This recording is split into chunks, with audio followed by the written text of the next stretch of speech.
السلام علیکم ورحمۃ اللہ وبرکاتہ۔ میں نے اکثر لوگوں کو خواہشوں، امیدوں، چاہتوں اور جذبوں کو دبا کر زندگی گزارتے دیکھا ہے۔ وہ بظاہر گزار رہے ہوتے ہیں مگر اندر سے وہ مر رہے ہوتے ہیں۔ میں نے غبارے بیچنے والے کو شام کو گھر جاتے ہوئے روتے دیکھا ہے۔ میں نے پاپڑ بیچنے والے بزرگ کو رات دیر تک اونچی صدائیں لگاتے دیکھا ہے کہ مجھ سے لے لو، میرے گھر میرے بچے بھوکے ہیں۔ میں نے سردی میں بنا کمبل کے بوڑھی عورت کو روڈ پر بھیک مانگتے ہوئے دیکھا ہے۔ جانتے ہو میں کتنا مظلوم ہوں کہ سب کچھ دیکھ کر بھی ان کے لیے کوئی اسباب پیدا نہ کر سکا۔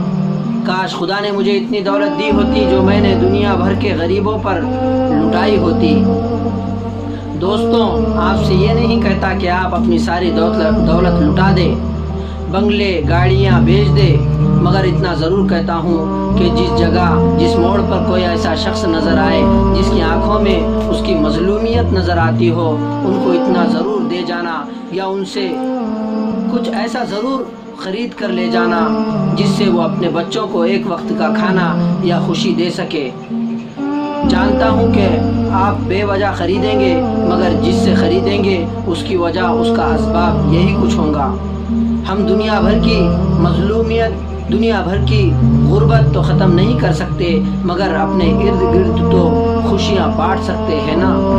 دنیا کا مفاد، حقیقت میں اس کا کوئی مفاد تھا ہی نہیں۔ جس مفاد سے آخرت خراب ہونے کا خدشہ ہو وہ عذاب بے مفاد نہیں، کیونکہ جب پوچھا جائے گا ہم نے تم کو دولت دی کہاں خرچ کی تو کیا کہوں گے؟ دنیا میں کتنے دن کے لیے ہو؟ ایک منٹ کی بھی خیر نہیں کہ خبر نہیں کہ کب زمین اچھال کر اپنے آغوش میں لے لے۔ تو ایسا کچھ کیوں نہیں کر جاتے کہ زمین جب آپ کو اپنے آغوش میں چھپانے لگے تو اس کو فخر محسوس ہو کہ آ گیا وہ جو زمین پر غریبوں بے سہارا چلتے رحم کیا کرتا تھا۔ اب یہاں میں اس پر رحم کروں گی، اس کو ہوائیں دوں گی، اس کو روشنی دوں گی۔ قبر کے عذاب سے بچنا چاہتے ہو تو دنیا میں عاجزی سے رہو اور غریبوں کی جتنی ہو سکے مدد کرو۔